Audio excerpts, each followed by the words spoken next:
Welcome, everybody, to this edition of Beers with Bill. It is my great pleasure to welcome back Mike Brookfield, a home brewer and longtime supporter of the Cook-Off Annex community. Mike, welcome back to the show. Thanks, Bill. Always glad to be on here. It's a lot of fun. Well, I'm looking forward to it. I mean, for those of you who don't know, Mike and I had a chat at the birthday party at Counterpoint. And he had mentioned to me earlier that he wished he'd had an opportunity to actually brew beer for us all to try. And I said, well, you know what? We're coming up towards the end of year 2. Let's put you in a show. And so that's how this happened. Yep. There's supposed to be 4 beers, but work got in the way and I lost a week. So that's why there's only 3. You don't need to apologize for that. We're okay with it because we all know that things get in the way once in a while. Yeah. So talk to me about the Japanese lager, because that's what we're starting with. Yep. This is the Japanese not so super dry lager, and I'll get to that in a second. I've always wanted to replicate. I've been very fortunate enough to do a lot of traveling over in Japan, Korea, and China. And in Japan, no matter where you go, there are some craft brewers, but they always have a lot of very light lagers. And as kind of the same as what we have over here in North America, except instead of here where there's corn, over there it's rice. And it really dries it out. It adds a different level of flavor. It doesn't have literally the corny flavor that like the light lagers around here have that uses corn. So I've wanted to duplicate that for the longest time. Ridiculously easy drinking, low alcohol, hot summer day kind of beer, you could drink as much of it as you want and not be on your face after 3 of them kind of thing. I really enjoy making this one. It is complicated because not only is it a light lager, it's meant to be as clean and as dry and as everything as possible. It didn't quite turn out. It turned out. There's a reason why the super dry is crossed out on the bottle. It turns out that each one of these beers has I'll use the word teaching moment in brewing. This one in particular, it should be about 3 or 4 points drier, which means less sugar. So not as sweet. You still taste a bit of the malt, but you taste it a bit more. It's still a fine beer. Nothing really went wrong, except, and I'll explain what it means, is I forgot to oxygenate the wort. I clean out forgot. Oxygen in beer is bad, except at the beginning. You never want oxygen once you after you stop fermenting, because that starts to break down the hop oils, all the flavors. It starts to go skunky. It's bad news. If anyone's had a pony keg and used the pump thing to dispense beer and then tasted the beer 3 days later, that's oxygen. But when you put the yeast in, you need to have oxygen inside of your wort before they start eating up all the sugars and belching out alcohol and CO2. Because for them to multiply, they use up oxygen. So you actually have to put oxygen inside the wort. Cool. Most of the time at the homebrew level, that's not a problem, because when you're transferring from your big old kettle and into your fermenter, it splashes around and whatnot. And typically that's enough. Me being the engineer that I am, I want to refine my process and control it as much as possible. So I don't splash it around. I don't do all these things. I actually inject pure oxygen through a 0.5 micron carbonation stone.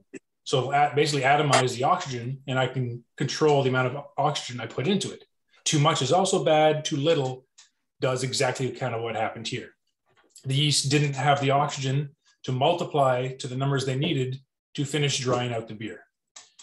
It's still very good. It's still very close, but it's not where it wanted to be. I just straight up forgot.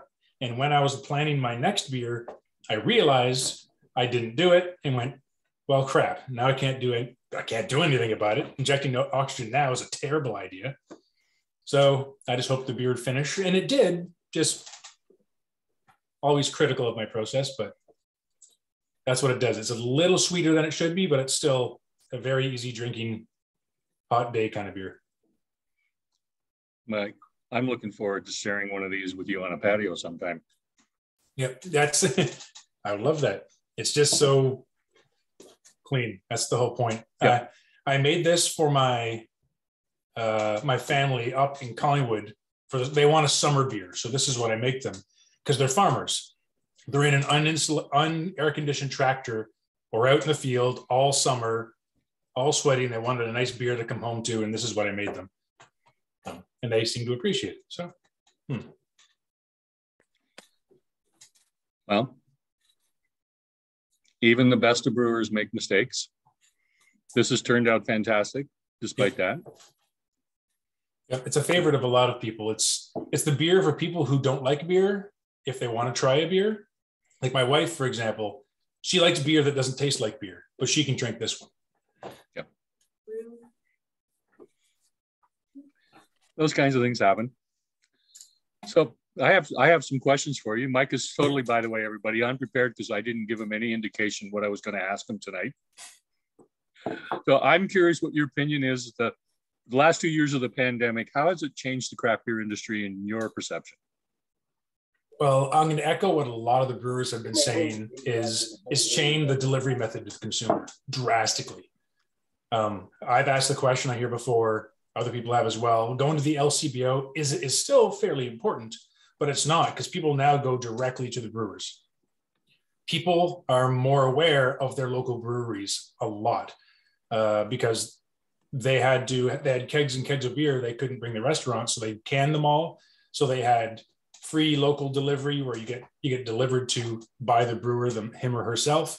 You get much more social media presence, so people became a lot more aware of the smaller, more local breweries, to the point that they were doing really well, quote unquote, better than you would think during a pandemic where all the restaurants and bars closed down, because that local thing really kicked in, and now that everything's opened back up, that's remained.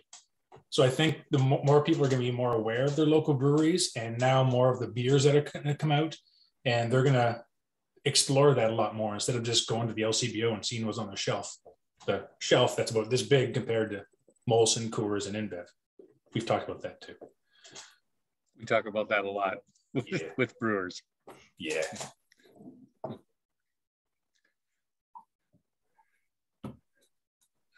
Oh, what do you think? Sorry, answering Derek's question. Yeah. That's actually the Japanese word. It's a Japanese curse word, and you can guess which one it is. Because I screwed it up, so I decided to do that.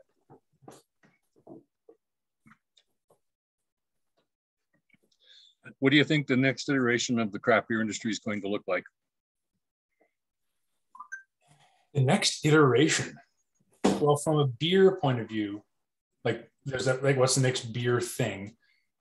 Pastry stouts are a thing now, and I love those, but you can only have so many 10 to 15% of them. Like you can only have one a day, maybe. You can't really crush those. So I'm thinking lower alcohol beers, lower alcohol lagers are really going to be a thing. Personally, I'm a big fan of all the German lagers, the Fest beers, the Helles, the Box, you name them, the Czech Pilsners, the Pilsners, the European lagers, and also the lower alcohol ones, the ones that are just cleaner, easier to drink, are going to be a pretty big deal. But as for the next iteration of brewing and craft beer, I think a lot of people are seeing that the smaller breweries are still being really successful. He really tells you not to, but Badlands started off on a system 2.5 times larger than mine. He says, do not do that. And I understand why, because you can't keep up. But you don't have to be the Steam Whistles, the Mill Streets, the Amsterdams to succeed and also be really a good positive contributor to your community and really love your art and your craft. Matt kind of referred to that last week when he was on from Reverence. Him and I were chatting, and the only real sweet spot in craft brewing is being at 15 hect in production. Because if you're larger than that, there's no economy of scale issues that will make it any more profitable. But you're right, being smaller gives you a lot more flexibility. And it still retains that you're doing something you adore and something you enjoy. If you do something too much, no matter how much you love it, you're probably going to get sick of it. I'm pretty sure small brewers still do, and they have to go on vacation and whatnot, but they still really enjoy it. The hands-on, still meeting with all of your customers and and everybody who comes over. That personal relationship is still there instead of, oh, I have to go back off and run the business now and I don't get to do the thing I love anymore. Okay. Have you made a large grow in your system since you started home brewing? That's an interesting question. Oh, yes. Yes. He is on here, Noel Chalmers. He's the one who started brewing, and I just tagged along because it's better with friends. We started on I think it was a 1 or 2 gallon Mr. Keg. It's about this big, plastic. You've probably seen it in Canadian Tire. Extract brewing. That's where we started. Got fairly tired fairly quickly of the limitations of extract brewing, and most kits you could buy come in 5-gallon batches. So then we stepped up to the big glass carboys, much larger pot on Noel's kitchen stove. Got really tired of the entire kitchen smelling like wort. Did that out in the backyard on a propane burner and kind of stuck there for quite some time, actually. 5-gallon batches, but all grain at this point. And it wasn't until Noel and Andrea's, his wife's wedding, where we had to make about 12 kegs. I made the beer for his wedding. And doing 12 kegs in 5-gallon batches, in this case, a 5-gallon batch makes 1 keg. That's 12 rounds of brewing. That wasn't going to work. We didn't have the time. So that's when we stepped up to a 10-gallon batch, which makes 2 kegs at a time. And since I'm making only 4 different beers, I made 4 kegs of 2 and then 2 of another. That's where we had to level up in size. That itself has its own complications, because now, before where you could just carry around this glass carboy, now you're carrying 2. Before where you could easily pick up your kettle of 7 gallons of wort or water, pick up, still heavy. Now you're picking up 14, and you can't do that anymore. Transferring water becomes an issue. You have to go to you can transfer, but it's gravity transfer, and it gets complicated. Really heavy, really complicated. So it's not a simple matter of just getting bigger things. There's a lot of things that trail along that you kind of have to do, or else you get hurt, which happened to me a few times when you lift it through back, and you really shouldn't. They want to know if you have multiple fermenters. I did. I had at one point I did the beer for Noel's wedding, my wedding, my brother-in-law's wedding, and my friend Kyle and Kate's wedding. I did beers for all of them. At that point, I had 10 carboys, 10 5-gallon carboys, because I rotated through at that point. But now I've gone to a stainless steel unitank. Basically, the ones you see in all the breweries, much smaller version of that, 14-gallon size. So it's, what the hell am I doing? I'm sitting about 5 feet tall, but has all the bells and whistles and all the flexibility, and it ferments in there, it carbonates in there. I could pull the yeast out, I could dry hop and everything in one single vessel, and then transfer out of it closed, so it never touches oxygen. Much like the bigger brewers, just not to the same size batch. So do you have a bright tank as well? It also functions as a bright tank. However, I would like a bright tank because that would free up my fermenter to make more beer. So I'm thinking about it. You're thinking about it, yeah. Yes. Price of stainless is going up. Oh, yes, it is. Yes, it is. What's your favorite style of beer to brew? Like I said earlier, I love an IPA just as much as the next person. Like West Coast IPAs are awesome. New England's, you name them, I love them. I'm a sucker for a lager. And like I said earlier, a European lager like the Helles, your Oktoberfest beers, your Vienna lagers, all of those are amazing. They have slightly different flavor profiles, but still clean. You can still enjoy them like after your 4th or 5th one. But I still enjoy lagers, not only to brew because it has its own complexity, that lagers that are clean and crisp and all that stuff with a bit of a light flavor profile, you can't hide mistakes. So I enjoy that challenge as well, that you got to have your process tuned pretty good or else you'll notice. So I enjoy that as well. Derek's curious how you managed to do 3 beers for us. Very close succession. This is one that I've been using my Unitank exclusively since I bought the thing about 2 years ago, a year and a half ago or so. But this time I had to when I got my Unitank, I got rid of 80% of my gear because I didn't need all the carboys and all that stuff anymore. But I kept 2 of the glass carboys. I had to break out those bad boys again, disassemble my keg freezer to turn it back into a fermentation chamber so I could put the carboys into there. So it was the Japanese lager was in there because I had to do that first because it has to lager for a long time. That stuck in the Unitank. And then I had, because of timing, I did the next beer, which is the California Common, in the glass carboys because it could also lager. And I had the time to lager and I could also carbonate it in a keg. But the last beer I had to do inside of my Unitank because one feature of my Unitank is I can carbonate it in about 18 hours. And I finished the last beer, the extra special bitter, this past Friday, I think, and I kegged it and bottled it Saturday. So I started carbonating it on Thursday night. It was done on Friday. And then I kegged it Saturday. Because I knew my timeline was so tight, I really had to play around with what went where. So what would a typical brew day for you look like?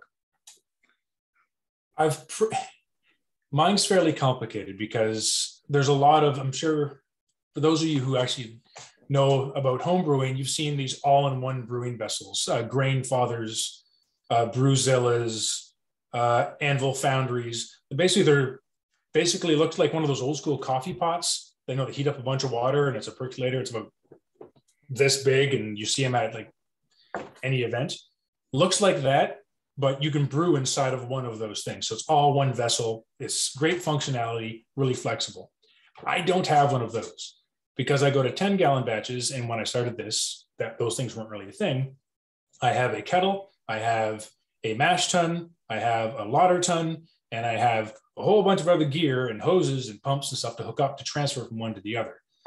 So my brew day really looks like it's about 8 hours from when I start setting up my propane burner to when I'm done cleaning.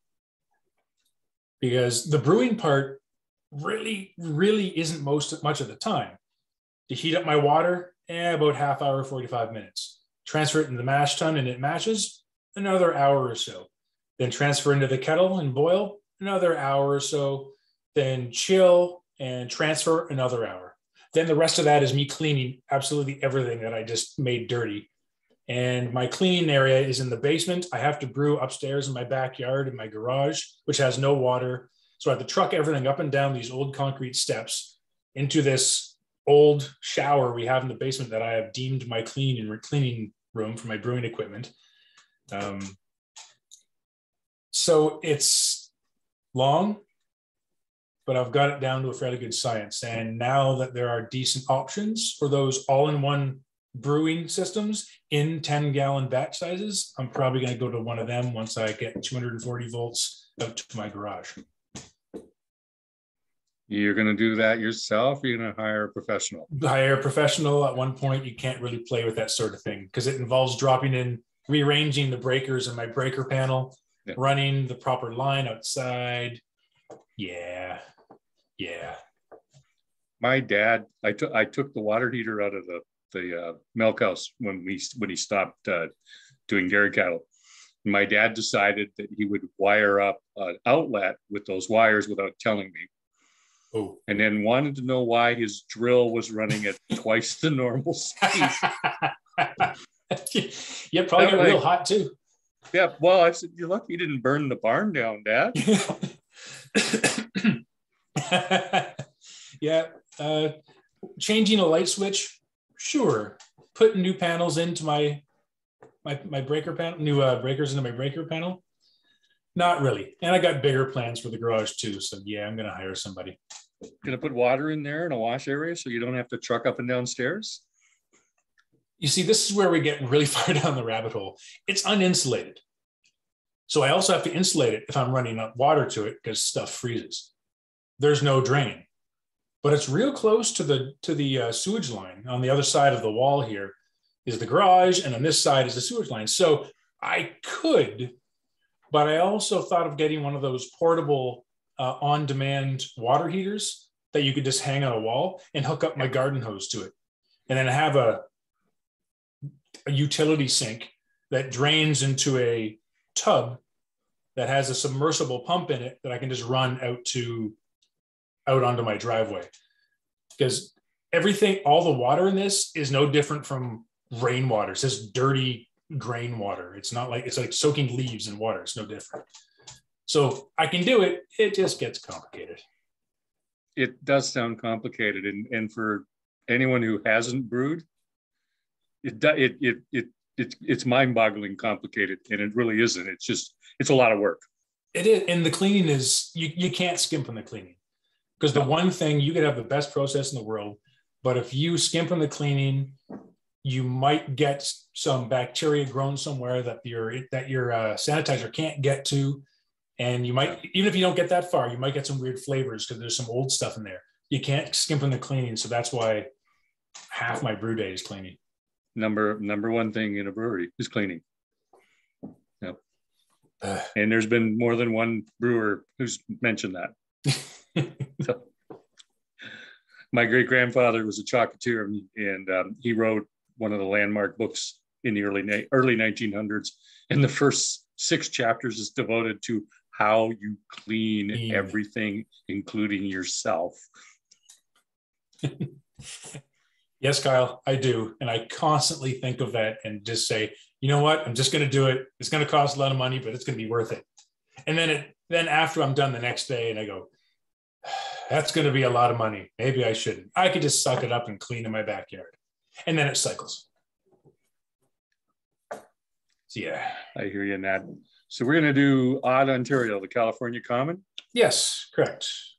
Which is basically a amber lager. It is a lagered beer. And I'll get to the reason why I called it that. I'm terrible at naming beers. Absolutely terrible. So I had to get help on the last one. But this one, the California Common, is a unique style to North America, where it's a lager beer, darker in color, moderately malty, fairly a firm hop bitterness of a minty, woody, a bit rustic. If you're to the style, it's Northern Brewer hops.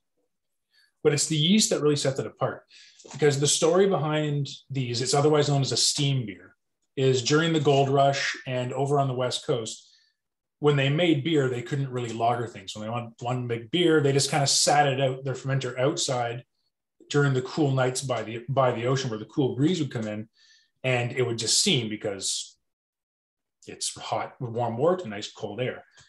What ended up happening was it developed a yeast that could still make clean lagered beers at elevated temperatures. So this one, and I'm sorry, I got to use freedom units here, around 60 to 65 Fahrenheit.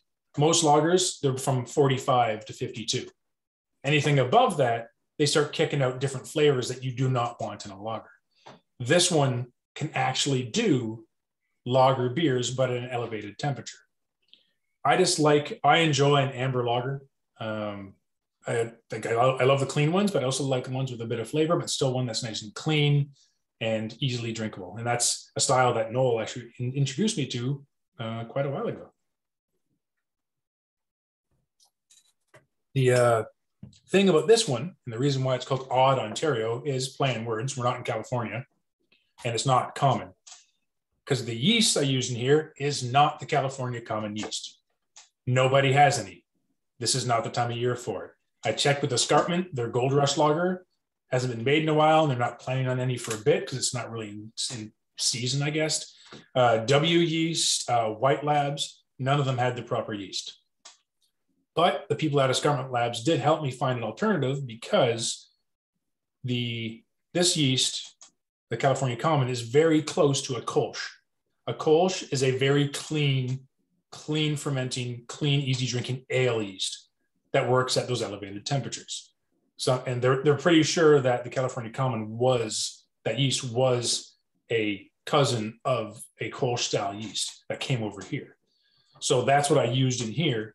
to Kolsch ale yeast, but everything else is pretty well to the numbers.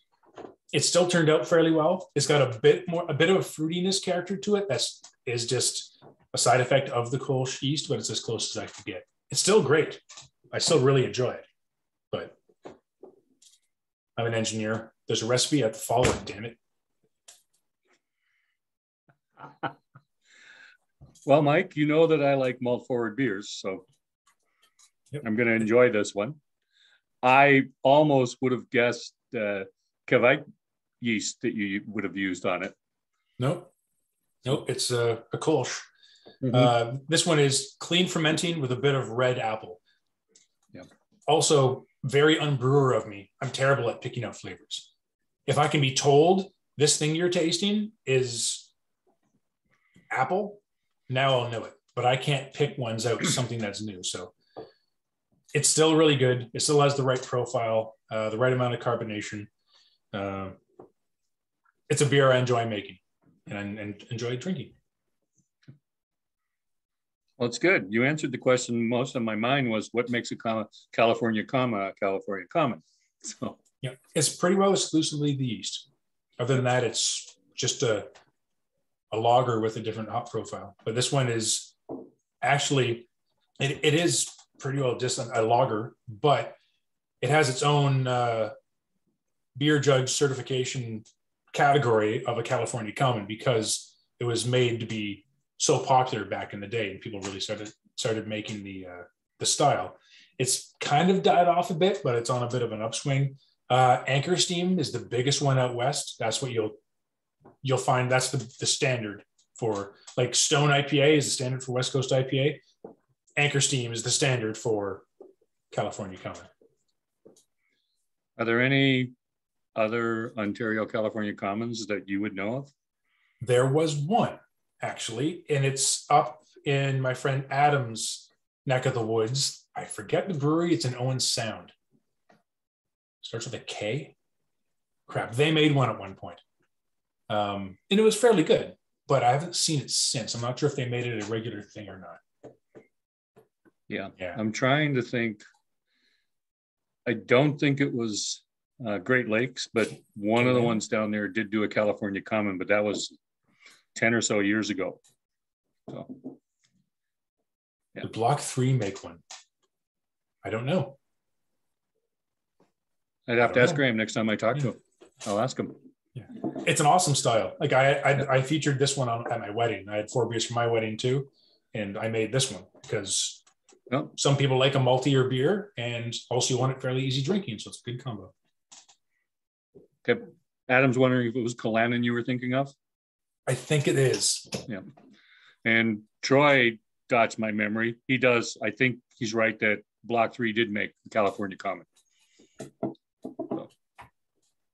Yeah, it was really that would have been just around the time before Kevin Frears joined them. They were doing they were trying a lot of different things. They weren't sure what they wanted to do. Oh, Kalana no longer exists. That's probably why I haven't seen it. So is there a particular style of music you'll listen to when you're brewing beer?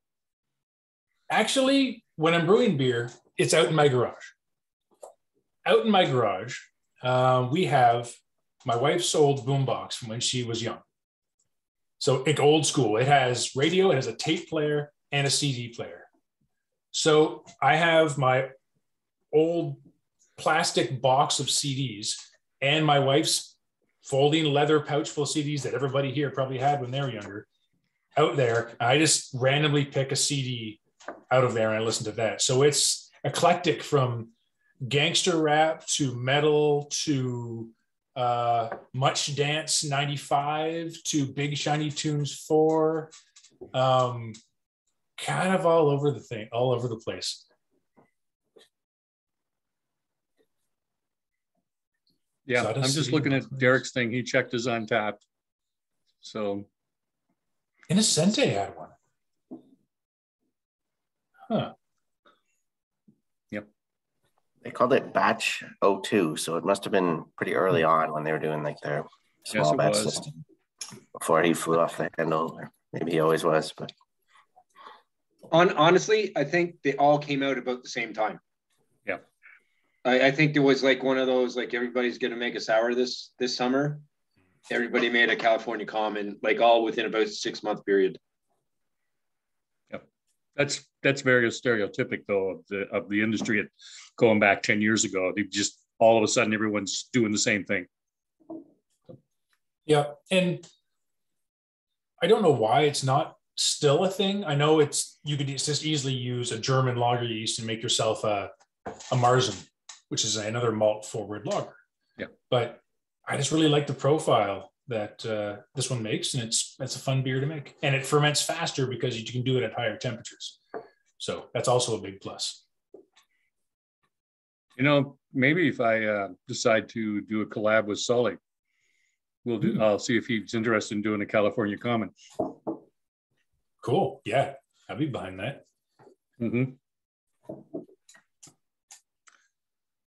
So, how have you stayed grounded through everything in the last year? Oh boy, that's a loaded question. Friends and family is the easy answer to that. My wife, keeping me grounded, keeping me not losing my mind, keeping me going outside and staying active really does things for mental health. But having somebody there to help you through it all really made a big difference. And she really helped me through all that. Seeing my friends and my family up in New Liskeard, I think my parents are on. Yep.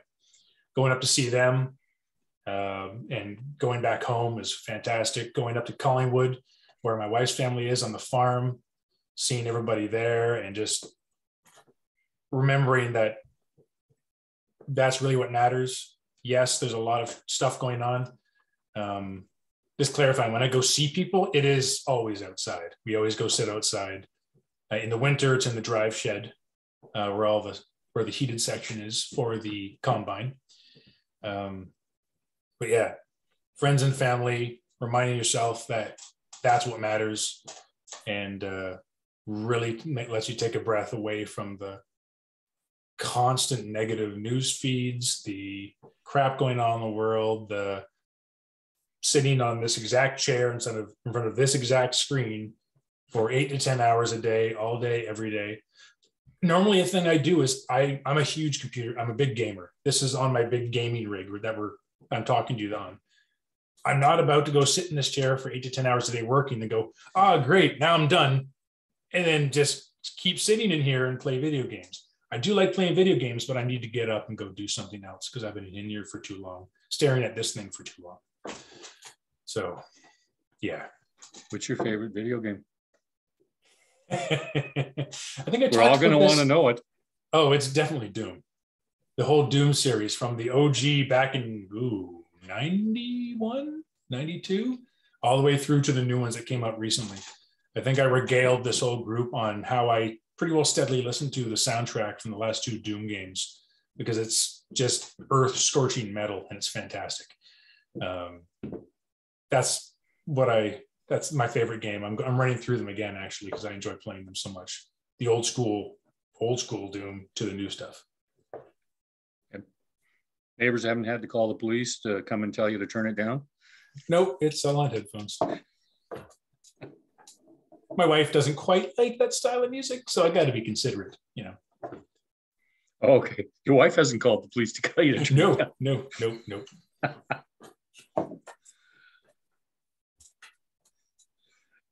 Who's been your influence? I'll take that as 2-way. My influence in life, there's brewing influence and then there's life influence. I'm going to answer that in 2 different ways because they are kind of 2 different things. In life, my whole family, my mom and dad who are on here, our Oma and Opa, my grandma and grandpa, my sister, they've been in my influence. They've shaped me to be who I am. And of course, my wife, hi, honey, my wife who continues to help me develop because we still develop no matter how old we are. From a brewing point of view, definitely Noel and my buddy Kyle and my buddy Adam, who are all on here.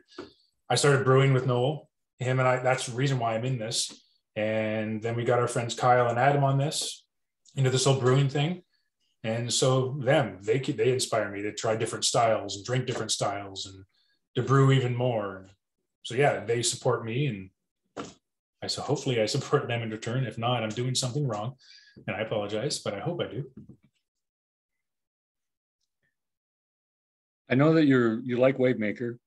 Who else would you say is one of your favorite craft brewers in the area? Ooh, yeah. Wavemaker, Reverence, and Brawley, they're fantastic. They're great guys. They make great beer. Every time I go there, it's a great experience. Third Moon is amazing. Their IPAs are just outstanding. And how they could put out that much beer, like every single day, they almost say, here's our new beer. Just they put out so much variety, and they're all amazing. Little Beasts out in, not Pickering. What's the other? Where are they? Where's Little Beasts? Oshawa? Oh, I've driven there so many times. Over there. Whitby. Yeah. That one that continues to be the beer that I strive to make. Her Czech Pilsner Moorbach, outstanding.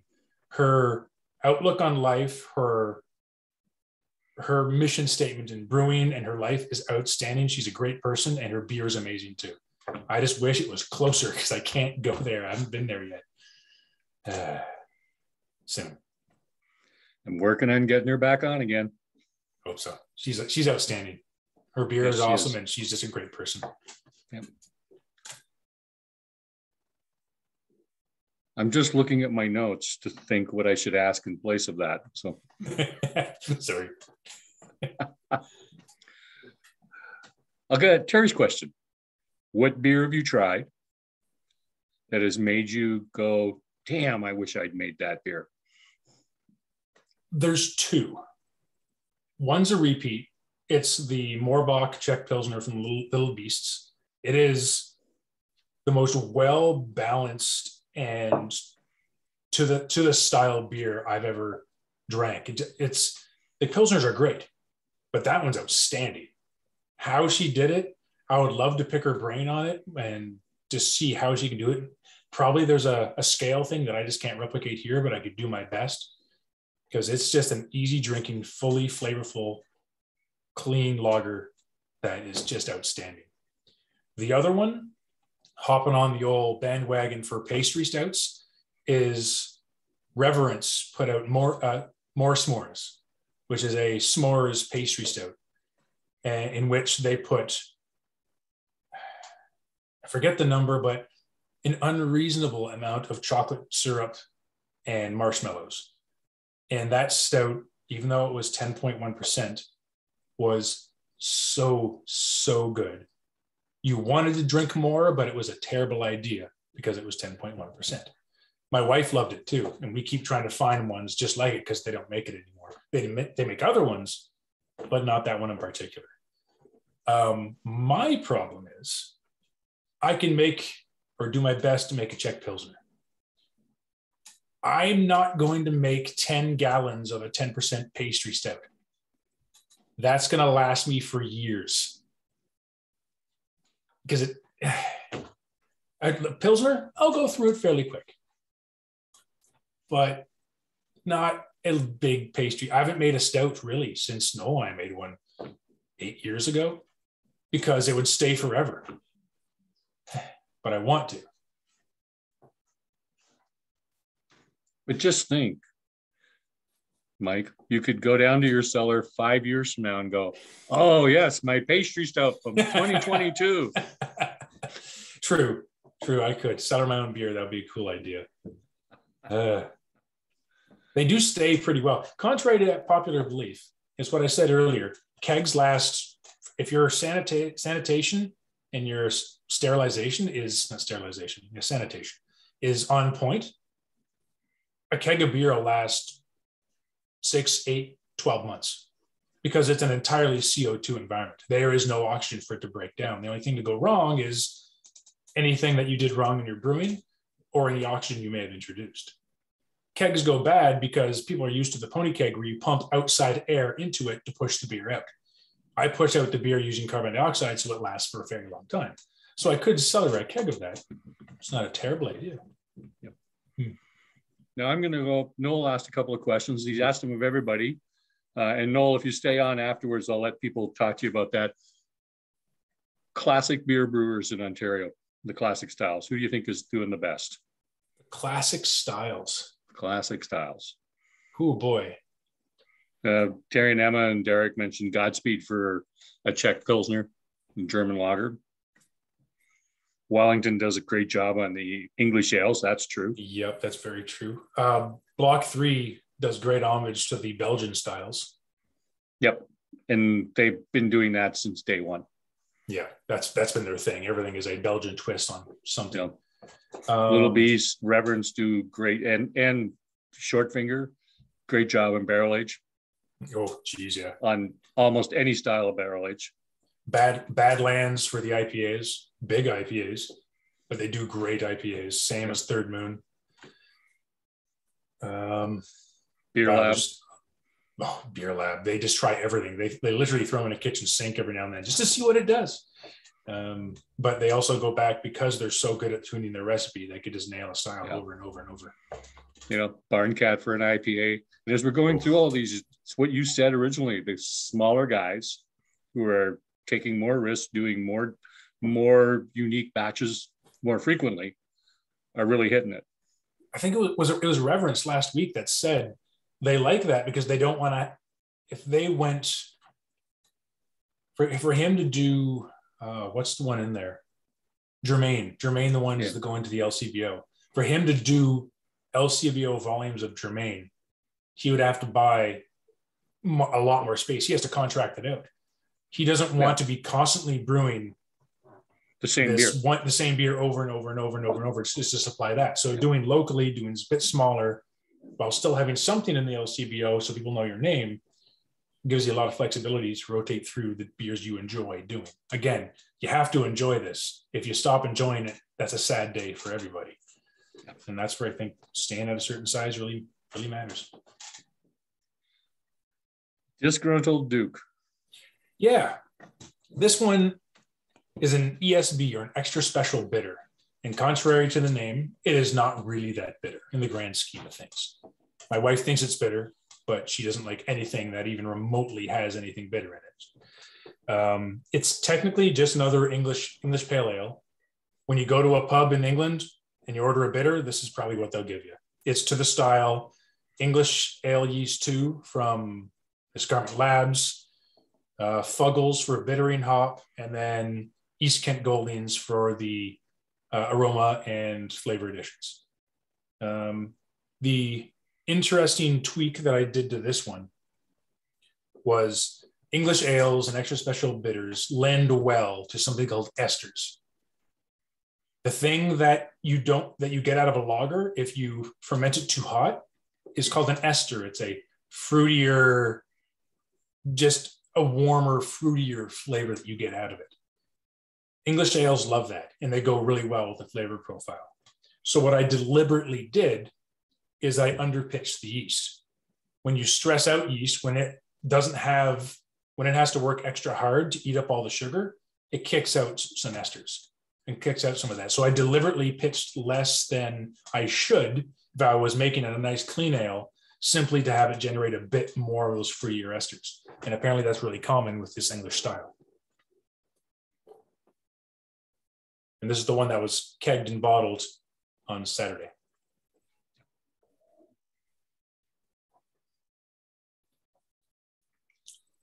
Yeah. So I just have a question for you, and it's not about the beer. There's a thing called director bitters in the UK, which are basically the hand selected. Would director's bitters be like the best keg of the ESB, or would it be something brewed completely different? Would you know? Director's bitters. The Boddington's was originally what they called a director's bitter. Huh.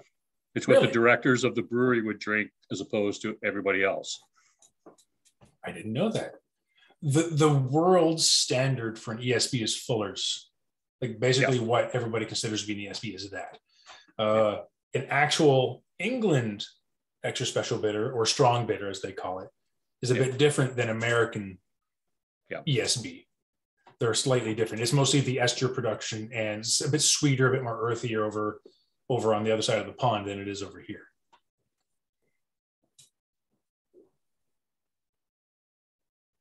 Oh, yeah.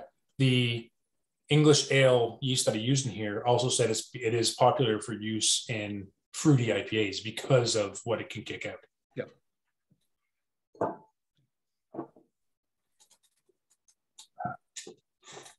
Director's bitters. I have to look that up. Okay, I didn't know if you knew. I've always been curious about that one. So would you share with us your funniest beer story? Funniest. Last time I talked about how I used malt and basically really screwed up my malt bill, and I undershot my starting gravity, and it cranked out an incredible amount of sulfur that made my basement stink of rotten eggs. And then I added a bunch of fruit. It was basically trying to be a clone of Kronenberg Blanc.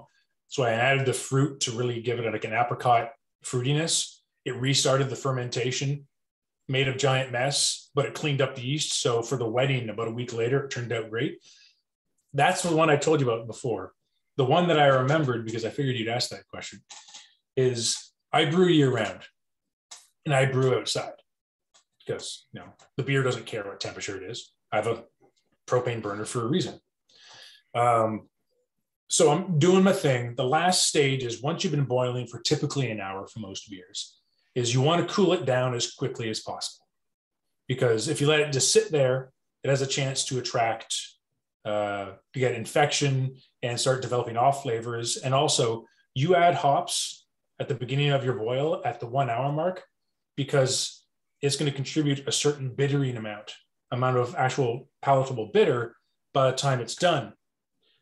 If you let it sit and be hot, it'll still keep, there's a word for it, developing more of the bittering agents, and it'll get more and more bitter the longer it stays at those hotter temperatures. So a number of reasons you want to cool it down quick. The way I do it, and I'm changing this because I just ordered the damn thing, is I have a stainless steel coil, 50 feet long, of 1/2 inch stainless steel tubing. I run cold water through it, and you immerse it in the wort. So cold water in, takes in all the heat, hot water out. And I keep the hot water for cleaning later on. And I have to hook it up to my garden hose, which is outside. Now, what do you think happens when, after the hour, I go to turn on my garden hose and realize that, yes, it's been winter. Yes, my garden hose was sitting out in my uninsulated garage all last 4 months. It's frozen solid. So now I'm like, crap. I need to cool this down. And what I was saying before, this is a 10-gallon batch. So I got about 12-ish gallons of literally boiling water. I can't carry this thing. I'm trying to pour, I've heated up as much boiling water as I can. I'm trying to pour it on my 50 feet or 100 feet of garden hose, trying to thaw it out. It's not working. I'm hitting it with a hammer. I'm coiling it up, trying to break up the ice, and some ice comes out and it's still not flowing. I'm about a half an hour or 40 minutes past my cool off time at this point, and it hasn't budged. My wife comes home, and of course I'm just, thing's wrong, it's frozen, I need help. She's like, what? She's really confused. I'm confused. What we ended up having to do is, the only other place that would have even remotely enough flow that I could hook up to my chiller is in the basement, down the long, complicated concrete stairs. So my poor wife and I have to carry the, at this point, 185 degrees Fahrenheit thing of 12 gallons of boiling, of really, really hot wort down the stairs very, very carefully. A, you'll get burnt. And B, I don't want to spill the beer because A, it's beer. B, it's going to be a really sticky mess to clean up. Downstairs to that cleaning shower that I have, where I got some hose, took off the shower head, put the hose onto the thing, and hooked it up to my chiller. But this crappy frickin' shower is just one of those, it's a one knob that you turn from cold to hot. Cold is the first 1 degree. Surface of the sun is the rest of it. So hot water really doesn't cool things very well. So it's just me with this tiny trickle, kind of like sipping a freaking milkshake out of a straw kind of flow rate. So all in all, It eventually cooled down to below 100. That's kind of the magic point. Technically it's 80, but below 100, I can breathe a bit. It sat at way too hot for about another hour and a half. So instead of a 60-minute boil, it was about 120, 130 boil. The beer turned out still okay. Bitter as all hell. And some people, that's fine. My brother-in-law loves that. But it was definitely not supposed to be that bitter. And it was really unsafe. And now I have a small list for brewing in the winter that says, bring in your ingredients, your kettle, and the freaking garden hose so it doesn't freeze. Or so it can thaw, I guess, at that point. Hard lesson to learn, eh? And yes, Derek, that's why I want to invest in the garden. I could at least keep it above zero. Just a small heater, keep it above zero. That's what we do at our garage back home. Solve so many problems.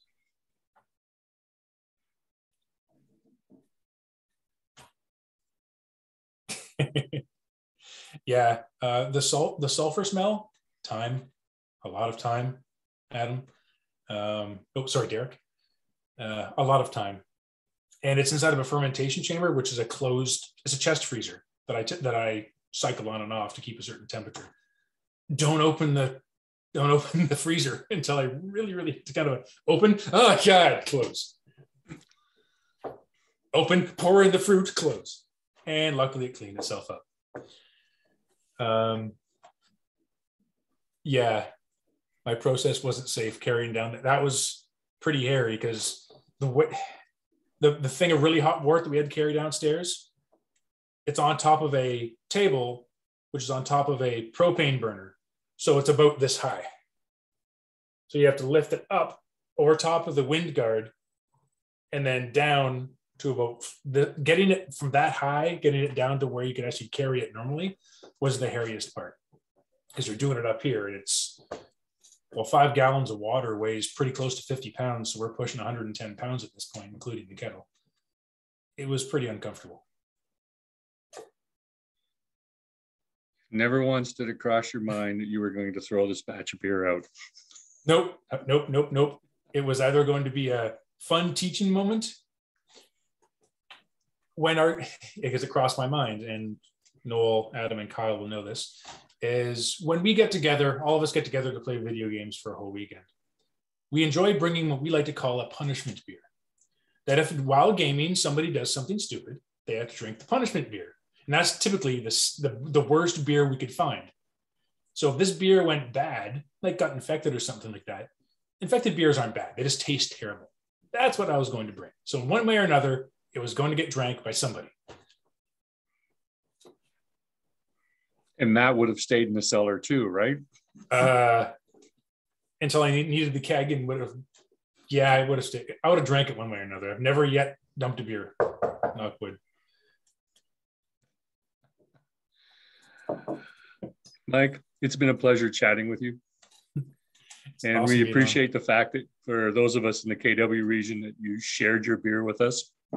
Was it okay? Was it decent? Like, I hate bottling because I think people have said it before, is once it's bottled, it's a Pandora's box. You don't know how it is until you open it. Did it decarbonate? I don't know. Did anything go wrong? I don't know. Like kegs are easy because that's exactly what I can control that. Bottles, no idea. I'm sure that's what every brewer says. It's in a bottle. We have no control over it once it leaves the door. You try, like, you purge the CO2 from the bottle. Yeah, you sanitize and clean the hell out of it. You put the little CO2 pillow on the top, but you don't know. That's true. Thank you for sharing your story with us and giving us the gift of your time, Mike. Remind everybody, next week is show 104, the end of year 2.